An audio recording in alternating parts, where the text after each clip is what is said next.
Hello again, everybody. Today, this is day 2 of solving two-step equations. What we're going to look at today is cases where we have variables that are not the first term in a sentence, in a number statement or an equation, or what will happen if we have fractions in our equation. So, first one that we have up here, we're taking a look at, again, now another two-step equation. Here, again, like I do before, I want to identify what side of the equation my variable is on. So I'm going to drop that little line to show I have a left side and I have a right side. And my equal sign dictates where I look. And I'm looking at this right here, my variable n. Now, this is a question that I've asked my classes in the past. How many n in this case do we have? When we were combining like terms, I remember I made my students actually go through and circle the term. But they didn't just circle the term right there as 10n. No, I would always ask my classes a question, say, what do you know about this n? What do you know about your variable? And we always circled the sign that went in front of it. Now that means that is in fact a negative 10n.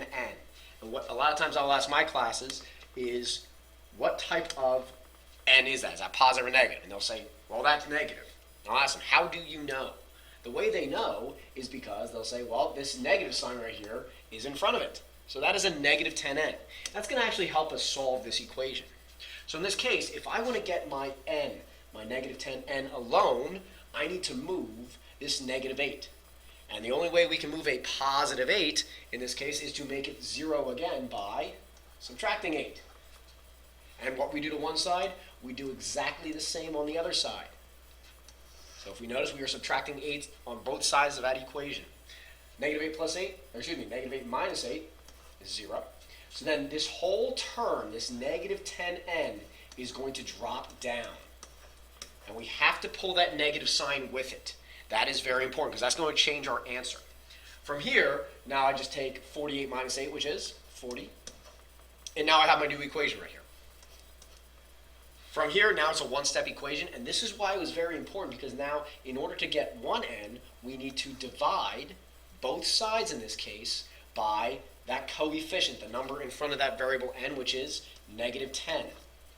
And what I do to one side, I must do exactly to the other side, so I'm dividing that 40 by negative 10. We know that the negative 10 and the negative 10, they reduce to make 1, so our goal is complete. We found 1n. And now, we take positive 40 divided by a negative 10, which this makes a difference because if I have one negative sign, that's an odd number of negatives, that means my answer will be negative. And negative what? 40 divided by 10 is 4, so n is negative 4. Now how do I check this equation? I'm going to rewrite it as we've always done, this 8 minus 10n equals 48, and I'm going to substitute in the negative 4 for n. And here's why that negative 10n was so important, because I know I'm going to take care of this multiplication first. So I'm going to multiply a negative 10 times a negative 4. So I would actually have 8, and I know a negative times a negative, 2 negatives makes a positive, and a positive 40. Now what is 8 plus 48? Or excuse me, 8 plus 40? That is 48. I got ahead of myself, I apologize. Is that equal to 48? It is. Then this answer is correct. So now, what happens if we have a fraction in our answer, or excuse me, in our equation? Well, it's more of the same stuff, just this time we have a fraction to deal with in the end. So here's my variable, and I know that is on the left side of my equation, because I'm drawing that line down the middle. And if I want to get this negative 5/6 x by itself, I need to get rid of this positive 7 by opposite operation, subtract 7, and what I do to one side, I do exactly the same to the other side. I'm going to take that negative 7, that 7 minus 7, which gives me 0. So I'm dropping in my negative 5/6 x. And that is equal to what I look with this 22 minus 7, which is 15. From here, we know that in order to get this to be 1x, we need to multiply both sides by the reciprocal of negative 5/6, which is negative 6/5, and on the other side times negative 6/5. I got to put the 15 over 1, and on the left hand side I'll focus quickly.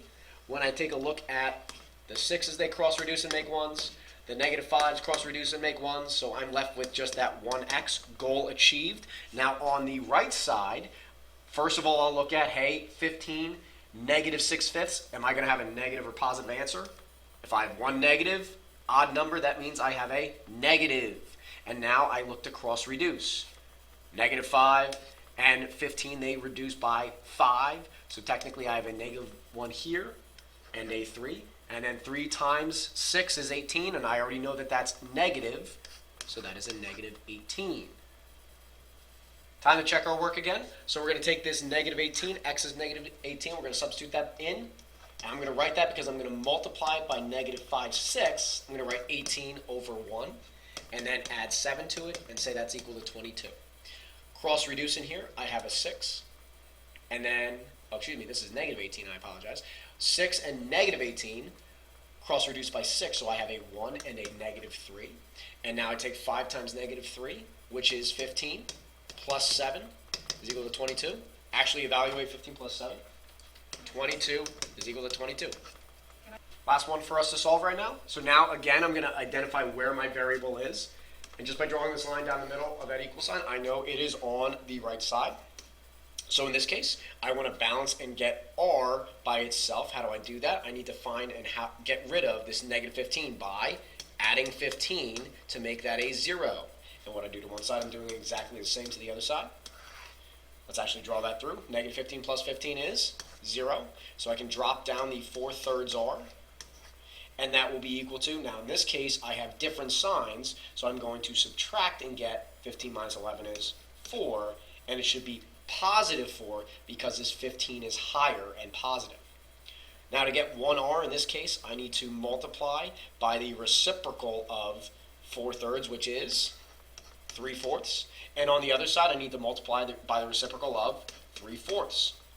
I'm going to cross-reduce and take a look at 4 divided by 4 is 1. 3 divided by 3 is 1. So I have achieved that goal of 1r. And if you notice, it is staying on the right-hand side of my equation. I'm going to keep that there. I'm going to put the 4 over 1. And now I can cross-reduce my 4's by 4 to get 1. And then I have really just 3 times 1, which is 3. Okay, ladies and gentlemen, before I check this, I'm going to give you your code word to get into the Google form that we have set up for you. The word is one of my favorites of all time. It is plethora, such a fun word to say. Plethora meaning many. It's a great vocab word that you can impress any of your teachers with when you say, oh, I have a plethora of piñatas or whatever you're talking about. So anyway, now back to what we're doing. There's a little fun tip and vocab of the night. Now we're going to take a look at substituting in our answer of 3 here for r. So every time I see an r, I'm going to substitute in that 3. So I have negative 11 is equal to 4/3 times, and again, I want to write this as a 3 over 1 minus 15.